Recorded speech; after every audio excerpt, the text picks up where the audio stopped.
Time tonight for the latest in our series, Streamlined, where we take you behind the scenes of some of the biggest films and TV series hitting screens worldwide. The infamous rise and fall of one of the most powerful men in the world, automotive tycoon Carlos Ghosn, splashed headlines in 2019 as the CEO turned fugitive escaped the judicial system in Japan through a calculated getaway that stunned the world. Take a look. Carlos Ghosn was the best automotive CEO in the world. One of the most respected business executives ahead of Bill Gates. We have reached a new era. Breaking news. Carlos Ghosn has been arrested in Japan. Money laundering and corruption. Ghosn faces a maximum penalty of 10 years imprisonment. Is Carlos Ghosn a victim or a villain? Wanted, The Escape of Carlos Ghosn is a 4-part docuseries unpacking the riveting story that has turned into a fascinating case and baffling story for the general public, as Ghosn is still sought by the authorities to this day. Director James Jones joins us now to discuss the series. Welcome to the show, James. Thanks so much for joining us. First, set up the scale of this for us. Just how powerful was Carlos Ghosn before he went on the run? But when Carlos Ghosn was at the peak of his powers, he had more than 500,000 people working for him. He ran arguably the largest car alliance in the world, and he was up there in the elite of businessmen, along with Steve Jobs, Mark Zuckerberg.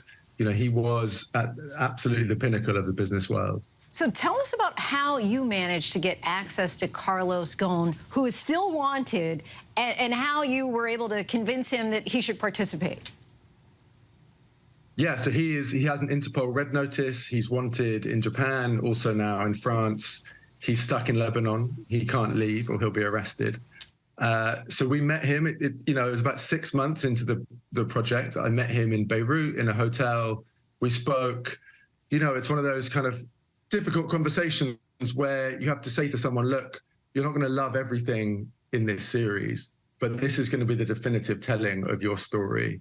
And you're going to like it a lot more if you're in it, because you're your own best advocate. There have been a number of documentaries made about this story, as you know. In what way do you think that yours is different? So I think we tell the whole scope of the story. We knew all the evidence, but crucially, we then got all the key players on camera. So we got Carlos and his wife, Carol, but we also got Mike Taylor, the mastermind, former Green Beret of the Escape, who, when we started back in summer 2021, had just been extradited to Japan. He's a man who got Carlos Ghosn out and effectively ended up swapping places with him and spending the best part of 2 years in Japanese prison. We can tell it blow by blow from everyone who is involved, and that is just something that's never been done before. The story is recent, certainly, and even during production was still unfolding. How much did the charges from France impact that production? Yeah, it was an extraordinary moment, because I think for Carlos Ghosn, he'd built the narrative that the charges in Japan were disproportionate. It was basically a conspiracy within Nissan to take him down. And, there's a lot of evidence to support that. The charges against him early on were really minor.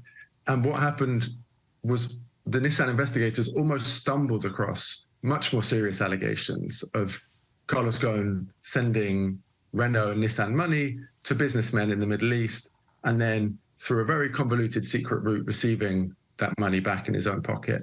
And that's what the French seized upon. And, it's much harder for him now to say, this is a stitch up, this is a conspiracy. The French justice system is internationally respected. And if they have issued an arrest warrant for him, he now looks like a fugitive on the run from, his own wrongdoing, rather than a victim of injustice. Between all the participants in your docuseries, there seems to be a lot of contrasting truths. You got to see a lot of the information as it played out during production. So what do you think? I'd like to pose the same question that we see in the trailer to you. Is Carlos Ghosn a victim or a villain? Yeah, that's why we want people to watch, to make up their own minds. But I think, potentially it's not even an either or. I think there's no question that he was a victim. Early on in this story, there was a conspiracy. He was treated really badly. He was tricked into going back to Japan. He was put into solitary confinement, interrogated without a lawyer. When it becomes more complicated is as time goes by and the allegations and the evidence found against him are just of a completely different level to those early charges.